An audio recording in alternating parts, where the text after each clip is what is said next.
السلام علیکم and a very good evening. Azad Kashmir کے حوالے سے دیکھا جائے تو گزشتہ روز اس طرح 5 اگست کو یوم استحصال کشمیر ہم نے سیلیبریٹ کیا۔ بنیادی مقصد کشمیریوں کی آواز کو پوری دنیا تک لے کے جانا تھا، لیکن اس کے ساتھ ہی پاکستان نے بڑی حد تک جو کردار ادا کیا ہے عالمی برادری کے سامنے کشمیر کے کوس کو اٹھانے میں، وہ بھی اپنی مثال آپ ہے۔ لیکن اس کے بالکل ساتھ ساتھ ہم دیکھ رہے ہیں کہ آزاد کشمیر کے انتخابات ہونا اور انتخابات کے بعد تقریباً 2 مرحلوں کے بعد جو مسائل پیدا ہو رہے ہیں پاکستان پیپلز پارٹی اور نون لیگ کے درمیان، ایسا محسوس ہوتا ہے کہ رنجشیں اور کدورتیں بڑھتی جا رہی ہیں، اور اس کی بنیادی وجہ یہ ہے کہ پاکستان پیپلز پارٹی کی ہوپس بڑی ہائی تھیں ان انتخابات میں، اور جہاں مسلم لیگ نون کی طرف سے بہت ہی اسٹریٹجیکلی دیکھا جائے تو جو امیدواروں کو کھڑا کیا گیا تھا وہ بڑی سوچ سمجھ کر کیا گیا تھا، اور اسی کے نتائج ہم دیکھ رہے ہیں کہ آزاد کشمیر میں جو انتخابات ہوئے ہیں اس میں اب تک مسلم لیگ نون کا پلڑا ہمیں خاصا بھاری نظر آتا ہے۔ لیکن ان تمام چیزوں میں کچھ ایسی شخصیات تھیں جنہوں نے نہ صرف گلگت بلتستان بلکہ آزاد کشمیر کے الیکشن میں مسلم لیگ نون کی طرف سے فعال کردار ادا کیا، اور وہ یہ سمجھتے تھے کہ نتائج کس طریقے سے حکومت کے حق میں جا سکتے ہیں۔ اسی کے اوپر تفصیلی بات کریں گے۔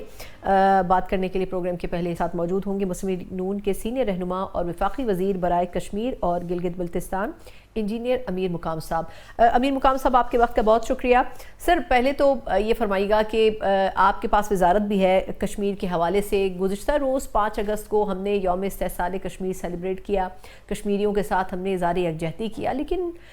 اسی کے ساتھ ہم نے پاکستان تحریک انصاف کو، جو کہ ملک کی سب سے بڑی اپوزیشن کی جماعت ہے، ان کو بھی احتجاج کرتے ہوئے دیکھا ادر دین کشمیر کوز۔ اس کے اوپر آپ کیا کہیں گے کہ سیم ڈے ہی اس قسم کا ایک پروٹیسٹ رکھنا کیا ریزمبل کرتا ہے یہ؟ آپ نے جو سوال کیا مجھے بھی عجیب سے لگ رہا ہے کہ سیاست تو ہماری اپنی جگہ، اور ہم 6 تاریخ کو یہ بھی کرا سکتے تھے، 4 کو بھی کرا سکتے تھے، آگے پیچھے، مگر خاص اس دن کا جو ہر جگہ، یہ صرف کسی پارٹی کا ایشو نہیں ہے، یہ ایک پارٹی کا یا ایک سیاسی جماعت کا ایشو نہیں ہے، یہ تو ہمارے بینگ پاکستانی ہر ایک کا ایشو ہے۔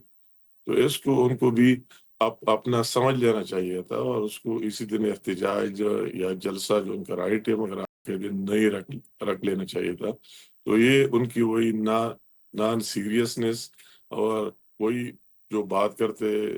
ان کے لیے، کشمیریوں کے لیے، تو اس کی اصل چہرہ عوام کے سامنے بھی آج آ گیا کہ اس کو صرف عزیز ایک چیز ہے کہ وہ قیدی نمبر 804 ہو گیا، وہ ہو گیا، اندر ہو گیا، باہر ہو گیا، تو یہ بھی آپ کا رائٹ ہے۔ سر، اب آزاد کشمیر کے الیکشن کے بارے میں بتائیے گا کہ ابھی تک 2 مراحل گزرے ہیں اور تیسرا مرحلہ بھی باقی ہے۔ آپ کیا سمجھتے ہیں کہ مسلم لیگ نون جو دعویٰ کر رہی ہے کہ وہ بڑی آسانی کے ساتھ حکومت بنا لیں گے کیونکہ ان کو سادہ اکثریت مل چکی ہے، کیا واقعی اتنا آسان ہوگا گورنمنٹ کے لیے؟ مطلب ہے دیٹ از obvious، اس کی وہی سمپل میجارٹی کے لیے 23 سیٹیں چاہے حکومت بنانے کے لیے، اور ہمیں ایک مرحلے کے بغیر 24 سیٹیں مل گئی، اور ہم انشاءاللہ توقع رکھتے ہیں کہ ہمیں 2/3 میجارٹی بھی حاصل ہو جائے۔ آپ کے سوال کا دوسرا حصہ جو آپ نے کہہ دیا ہے کہ وہی کس طرح ہوا یا کس طرح ہوا، تو یہ بات ہے کہ وہی ہماری پارٹی بالکل آپس میں اختلافات تھے سنگین قسم کے ایک دوسرے کے ساتھ، اور کئی ایشوز تھے، اور پھر آخر میں وہی نواز شریف صاحب نے، ہمارے قائد نے جو آرڈر دیا، پھر میں جا کر ان کو یکجا بھی کیا، اور ہم نے بھرپور کوشش بھی کی، اس نے بھی رنگ لایا۔ اسی طرح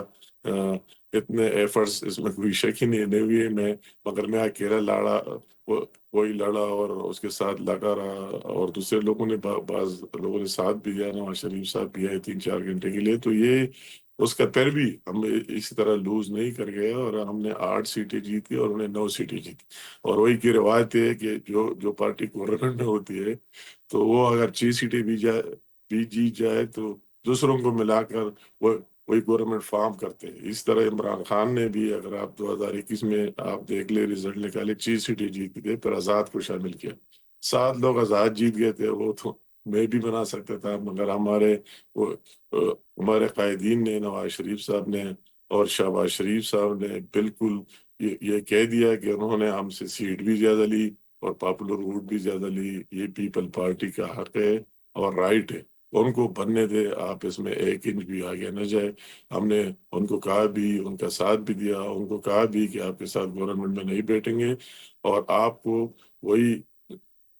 ووٹ بھی دیں گے، اس کو ووٹ بھی کیا، اور ان کا ایک گورنمنٹ بن گیا۔ تو وہی یہ پکچر ابھی آپ دوسرا کہتے ہیں کہ یا آپ نے زیادہ کامیابی حاصل کی، تو یہ ایک اچانک حاصل نہیں کی، اور یہ ایک دن کی یا ایک مہینے کی محنت نہیں ہے۔ اگر آپ ریکارڈ دیکھ لیں تو یہ 2 سال کی محنت ہے۔ ہر ایک حلقے میں خود بھی گیا، ہماری پارٹی لیڈرشپ کو بھی یکجان کرا دیا، اور خاص کر مارک حق کے بعد جب مارک حق وہی اسٹارٹ ہوا، مجھے یاد ہے 28 اپریل 2025 سے ہم نے اسٹارٹ لیا، میں وہی گیا، اپنے پارٹی کو یکجا کیا، اس کو نکالا،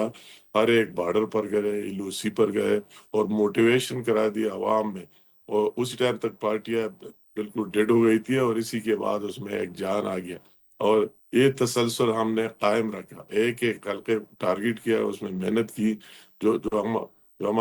جو ہمارے ساتھ پہلے سے لوگ تھے ان کو یکجا کیا، اور جن جگہوں میں ہم کمزور تھے پھر دوسروں کو لا کیا، اپنے پارٹی میں شامل کرا دیا، اور ٹکٹس دینے کے بعد جو ڈفرینس سامنے آ گئے، کسی حلقے میں 10 تھے، ایک حلقے میں 26 امیدوار تھے، پھر بھی ان کے پیچھے لگ گئے، اور ان سب کو یکجا کر کے پہلے سے اندازہ تھا کہ انشاءاللہ تعالیٰ وہی مسلم لیگ نون جیتے گی، اپنے لیڈرشپ وہی نواز شریف صاحب کی ماضی ٹریک ریکارڈ، اور شہباز شریف صاحب کی، اور ہمارے بہن مریم نواز کی کارکردگی کو یہ کشمیری لوگ دیکھ کر وہی اس سے بھی متاثر رہے۔ تو ان سارے چیزوں کو ملا کر یہ کوئی نئی بات نہیں ہوئی، اور اچانک بات بھی نہیں ہوئی۔ ادروائز یا اگر آپ دیکھ لیں تو یا کشمیر کی اپنے ڈائنامکس GB میں وہی ہوتا ہے نگران حکومت، جس طرح یا پاکستان میں ہوتا ہے، مگر کشمیر میں وہی حکومت جو برسر اقتدار ہے، اس کا پرائم منسٹر ہوتا ہے، اس کا صدر ہوتا ہے، اس کا کیبنٹ ہوتا ہے، سب کچھ، تو اس کی حکومت ہوتے ہوئے اس کی وہی تمام لوگ بیٹھے ہوئے تھے، وہ ہوتے ہوئے پھر بھی اللہ تعالیٰ نے ہمیں اتنی کامیابی۔ اور یہ فرمائے گا کہ پاکستان پیپلز پارٹی پچھلے 2 مراحل سے بارہا یہ کہہ رہی ہے کہ ان کے ساتھ دھاندلی ہو رہی ہے، بہت سے حلقوں میں ٹرانسپیرنسی نہیں تھی، بلکہ کچھ جگہوں پر کہا گیا کہ جی ری الیکشن کی طرف جانا چاہیے۔ اس کے اوپر ابھی تک وفاقی حکومت کی طرف سے کوئی جواب نہیں دیا گیا، اس کی کیا وجہ ہے؟ بات ہے سب سے پہلے کہ اس بارے میں دکھ ہوتا ہے، اور اس کی اتنی اہم لیڈرشپ، مین لیڈرشپ کو یہ بات کرتے ہوئے بہت دکھ افسوس ہوتا ہے۔ انہوں نے صبح 9 بجے سے شروع کر دیا، یہاں مظفر آباد میں جب الیکشن تھا تو پہلا پریس کانفرنس 9:30 بجے 10 بجے کر دیا، اور پورے وہی اسکرین کو پائے رکھا، یا پولنگ سٹارٹ ہی نہیں ہوئی تھی اور چل رہا تھا۔ انہوں نے پہلے سے کہا کہ دھاندلی ہو رہا ہے، ہمیں بات سمجھ نہیں رہے، ہم ہنس رہے تھے کہ یہ کیا کہہ رہے ہیں، کس طرح دھاندلی ہو رہی ہے، حکومت آپ کا ہے، سارے لوگ آپ کے بیٹے ہوئے، تو 3 ملین کس طرح دھاندلی کرے گا؟ اگر وہ یہ بات چیت کرتے رہے کہ اگر ہم سارے سیٹیں ہار جائے تو ہم کہیں گے کہ ہم نے صبح سے شروع کیا، تو ابھی دیکھ انہوں نے 4 سیٹیں جیتی، 9 میں سے 4 وہ جیت گئے۔ جاؤ کہہ رہے تھے کہ دھاندلی ہو رہا ہے اور یہ ہو رہا ہے وہ ہو رہا ہے، تو وہ سیٹیں بھی وہ جیت گئے جہاں ان کی اکثریت تھی، اور ہم پہلے سے دیکھ رہے تھے 4 میں سے 2-3، تو ہم ویسے بھی دیکھ رہے کہ یہ وہ جیت جائے گی۔ تو اسی طرح باتیں کرنا کوئی اچھی بات نہیں ہے، اچھا میں سے نہ جمہوریت کے لیے، نہ وہی کے حالات کو دیکھ کر اس طرح بات کرانا، وہ سیاست اپنی جگہ کہ کون سی پارٹی جیتی یا کون سی پارٹی ہاری، کس نے کتنی سیٹیں، لیکن سب سے بڑی بات ہے کہ جمہوریت وہی جیت گئی، اور وہی اسٹیٹ کا ریٹ بھی قائم ہو گیا، آزاد کشمیر کی عوام جیت گئے، یہ نہیں کہ چند ہزار چند سو لوگ نکل کر اور وہ راستے بند کر کے کہتے کہ ہم جو کہتے ہیں آپ کو وہی کرنا ہے۔ یہ بات ثابت ہو گئی کہ وہی لاکھوں کی کشمیری جو کہتے ہیں وہی آپ کو کرنا ہوگا۔ تو ایک اچھی میسج اس کے لیے ہم ہم ہم سارے سیاسی لوگوں کے لیے کہ حکومت کی ریٹ بھی قائم ہوئی، اور اسٹیٹ کی ریٹ قائم کے ساتھ ساتھ وہی کشمیری عوام کی ریٹ بھی قائم ہو گئی کہ ان کی اکثریت جو بھی چاہتا ہے وہی ہونا چاہیے۔ اور یہ جو آپ نے سوال کا دوسرا حصہ ہے کہ آگے آپ کیا دیکھ رہے ہیں اور الٹی گنتی افلا، تو یہ اس طرح سیاسی بیانات ہیں، یہ رہتے ہیں سیاست میں، ایک لمحہ ایک ایک اور بھی ایک ایونٹ باقی ہے جو 10 اگست کو ہونا ہے، وہی تو اسی طرح یہ چلتا رہے گا، پر اللہ خیر کرے گا۔ یہ وہ بھی سمجھتے ہیں، ہم بھی سمجھتے ہیں کہ ایک کشتی کے سوار ہے، ایک ساتھ آئے، جانا ہوا تو ایک ساتھ ہی جائیں گے، تو اللہ تعالیٰ خیر کرے گا، وہی ملکی مفادات اور سب کو سارے دیکھ کر تو اس نظام کو تو انشاءاللہ تعالیٰ یہ چلتا رہے گا۔ یہ بیانات 10 تاریخ تک ہوں گے، اس کے بعد اللہ خیر کرے۔ لیکن آپ نہیں سمجھتے ہیں کہ اس وقت جو ایک کشیدگی موجود ہے پیپلز پارٹی اور نون لیگ کے درمیان، اس سے سب سے بڑا نقصان اس وقت ہو سکتا ہے جب آپ مستقبل میں کوئی قانون سازی کریں گے اور اس میں آپ کو پاکستان پیپلز پارٹی کا جو ووٹ ہے وہ حاصل نہ ہو؟ مطلب ہے کہ بعض اوقات یہ ہوتا ہے، اگرچہ ہم نے یہ ایک دفعہ اس طرح ہوا انفارچونیٹلی کہ ہمارے لیڈرشپ نے اعلان بھی کیا تھا، ان کو مبارکباد بھی دی تھی کہ جی بی میں آپ حکومت بنائیں، اس کے باوجود جو اس کا ایک طریقہ کار ہے، پروسیس ہے، اس میں ذرا ٹائم لگ رہی تھی، تو بجٹ کے جو آخری فائنانس بل ہوتا ہے اس کے پاس ہونے کے دن انہوں نے یہ بھی کہا کہ ہم بجٹ کو ووٹ ہی نہیں دیں گے اور اس کو پاس نہیں ہونے دیں گے جب تک آپ یہ ابھی دوبارہ اعلان نہ کریں، دوبارہ اعلان کرا دے، حالانکہ اس کی نہیں تھی ضرورت، وہ تو ہم نے ایک دفعہ کہہ دیا تھا، ہماری لیڈرشپ نے کہہ دیا، تو اس طرح باتیں آتے جاتے تو اللہ تعالیٰ خیر کرے گا انشاءاللہ۔ یہ فرمائے گا کہ نئے صوبوں کی آج کل بہت ڈیبیٹ چل رہی ہے، آپ کیا سمجھتے ہیں کہ نئے صوبے بننے چاہیے؟ کیونکہ آج کل تو پنجاب، سندھ، ایون کے پی کے میں بھی نئے صوبوں کے لیے آوازیں اٹھ رہی ہیں، تو آپ نہیں سمجھتے کہ مسلم لیگ نون کی اس حوالے سے کوئی واضح پالیسی ہونی چاہیے؟ مطلب ہے میں بھی یہ کہتا ہوں کہ ہماری اس پر اس طرح ڈیبیٹ نہیں ہوئی پارٹی میں یا اس میں یا کیبنٹ میں یا ہماری پارٹی کے اندر کہ کسی کا کیا رائے ہے، مگر ہم ہر ایک بندہ اپنا ذاتی رائے دیتے ہیں، تو میرے ذاتی رائے میں اس میں کوئی اس طرح حرج ہے بھی نہیں، اگر صوبے زیادہ بن جائے تو اس میں کیا نقصان ہے، کوئی ڈیولوشن ہو جائے گی اور لوگوں کو ذرا آسانی ہو جائے گا، یہ بات نہیں کہ سارے مسائل کا حل یہ ہے، اگر صوبے زیادہ بھی ہو جائے پھر بھی وہی نظام ہوگا، وہی سسٹم ہوگا، تو نظام پر زیادہ فوکس کر لینا چاہیے اور اسے کام لینا چاہیے، اگر ایک بندہ اسی نظام کے تحت ایک بندہ کام کرتے اور پھر دو کرے گا، تین کرے گا، وہ ایک اپنی جگہ کہ وہی کہ عوام کو ذرا آسانی ہو جائے گی، مگر اس سے کوئی بڑا ریولوشن اور چینج نہیں آ سکتے، بقایا میری ذاتی رائے یہ ہے کہ صوبے اگر بن بھی جائے تو اس میں کوئی اس طرح بات یعنی برائی کی بات بھی نہیں، اگر کسی کی مریض سارے اس طرح ایشوز ہے کہ سب کو ساتھ لے کے جانا پڑتا ہے، یہ کسی انڈیویجول سے نہیں ہو سکتا ہے، سب کو ساتھ لے کے اعتماد میں لے کر کے سب کی اس پر اتفاق رائے سے اتفاق ہو جائے، اس سے آگے لے کے جائے، اگر ہو جائے تو کوئی اس طرح بات نہیں۔ یہ فرمائے گا کہ آپ کے اپنا اوپینین کیا کہتا ہے کہ اس وقت ساؤتھ پنجاب کے صوبے کی بات ہو رہی ہے، سندھ کے اندر صوبہ بنانے کی بات ہو رہی ہے اور پھر ہزارہ صوبے کی بھی بات کی جا رہی ہے، آپ کے خیال میں کون سا صوبہ اس وقت ملک کی اشد ضرورت ہے اور اس کو پرائیورٹی بیسس کے اوپر بننا چاہیے؟ مطلب ہے کہ یہ کراچی والوں کا اپنا ایک ڈیمانڈ ہے اور ایک لانگ سٹینڈنگ ڈیمانڈ ہے کہ ہمارے سارے وسائل اور ریسورسز، اس کا اپنا ایک نقطۂ نظر ہے، ایک پوائنٹ آف ویو ہے کہ یہ بننا چاہیے انڈیپینڈنٹ صوبہ، مگر دوسرے جو سندھ کے لوگ ہیں تو ان کا یہ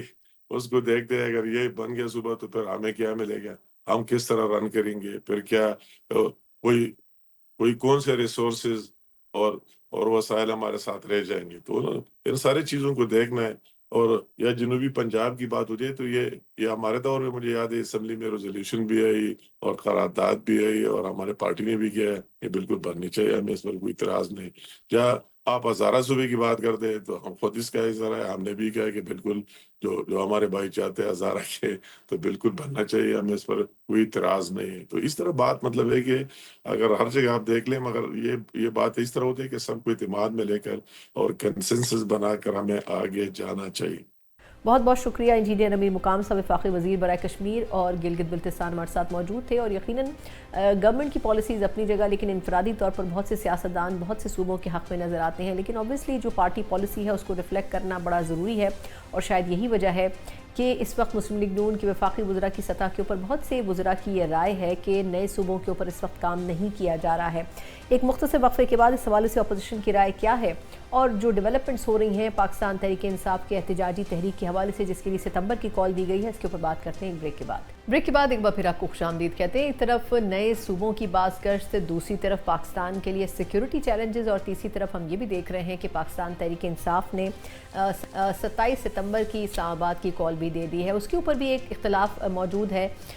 علیمہ خان صاحبہ کی طرف سے کہ ہمیں اس میں اعتماد میں نہیں لیا گیا، دوسری طرف ہم دیکھ رہے ہیں کہ بشریٰ بی بی صاحبہ کی جو اپیل تھی